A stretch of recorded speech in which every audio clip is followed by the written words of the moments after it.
Good morning, everyone. This is Suzanne Knabel-Nicole from Police Science Doctor with your weekly dose of police science snippets. Police science snippets are basically 3 bits of research findings that I've extracted from lots of journal articles that are getting published all the time. And I believe that there is some value in them for you. So Police Science Doctor's mission is to connect the research that is coming out, that is being done by criminologists, forensic psychologists, investigative psychologists, and bring them to the practitioner, such as yourselves, because nobody else is really doing that very well. There's not a good connection between research and practice when it comes to law enforcement. This week, I'm broadcasting from Poland. I'll be in my usual surroundings soon. So hopefully I've got something of interest to you guys for today. And the first snippet is about revenge porn. Whilst the non-consensual dissemination of sexual images is relatively common among adolescents, which is worrying and sad, it is even more likely to take place in LGBT plus relationships. It is also positively associated with depression. So that's the new bit that I didn't know about, that actually it's even more, so it's very common anyway, but it's even more common in gay bisexual relationships.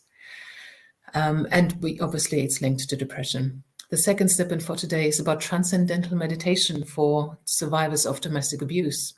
This research found that transcendental meditation was shown to be significantly more effective than support at improving the quality of life, the severity scores for depression, and the anxiety and stress of DA survivors over 16 weeks. Quite interestingly and paradoxically, I did transcendental meditation.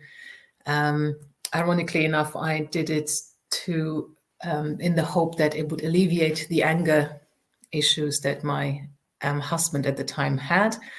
So I received emotional abuse from him, which is why we're divorced.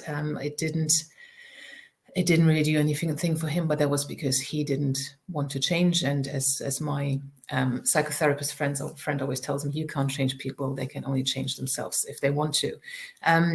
So meditation is definitely something that helps with many things. What I've always wanted to see, though, is, transcendental meditation, other meditations always say that this works better than nothing. But I'd quite like to see a comparison between transcendental meditation and other kinds of meditation.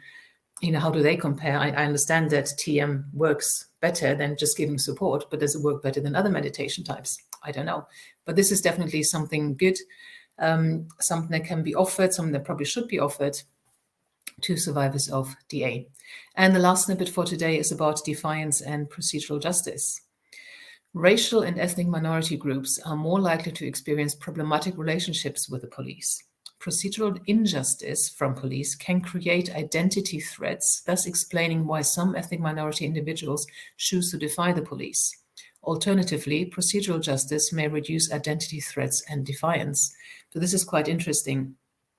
So it may be caused by perceived or actual or vicarious procedural injustice in the police, that some groups maybe want to feel like they want to defy the police. And this defiance in the police may then strengthen the perceived negative aspects of certain demographics, perhaps, in the police. And I think in such a situation where you've got a catch-22, every side, both sides actually need to, sort of roll up their sleeves and do something to improve the situation. You can't just wait for the police to adjust their behavior. You can't just wait for these demographic groups to adjust their behavior. I think both sides need to just get up and make some changes. And I think especially, I always find it good when people defy stereotypes. If there's a negative stereotype for whatever group you belong to, go against it, prove people wrong, rather than think, this is how people see me. And whether you're in the police and people might think that you're biased or you're racist or whatever you are, prove them wrong. Whether you're, a young Black teenager and you're wearing a hoodie and really low-hanging jogging bottoms, be the best, most friendly, polite teenager that you can possibly be. Just prove people wrong, whatever your status is. Go against negative stereotypes. Build positive experiences with whomever you interact with. If everybody did that, the world would be a much better place. And I know this is a little bit simplistic, but it's not impossible. So I hope that there was something in these snippets for you today. There's different 3 snippets every week. Also, you can join the free Police Science Doctor email list, and then you get these emails to you, 3 of them every week with a link to the actual research. You also get access to all the previous police science snippets. There's 125 of them. Excuse me, you can get all the PDFs and download them and build yourself a little library. So again, until next week, and I wish you a great time until then, and I'll speak to you soon. Bye-bye. Thank you for watching. I hope you found this content useful. You can get access to each episode's transcript with key learning points, timestamps, and references if you get yourself onto my mailing list. Just go to the main website on policesciencedoctor.com, and on the bottom of each page you will find a sign-up form for notifications of new content. Just enter your first name, your preferred email address, and the type of organization you work for. You will not get any spam. This is just for me to let you know about new content and for you to get access to all the transcripts.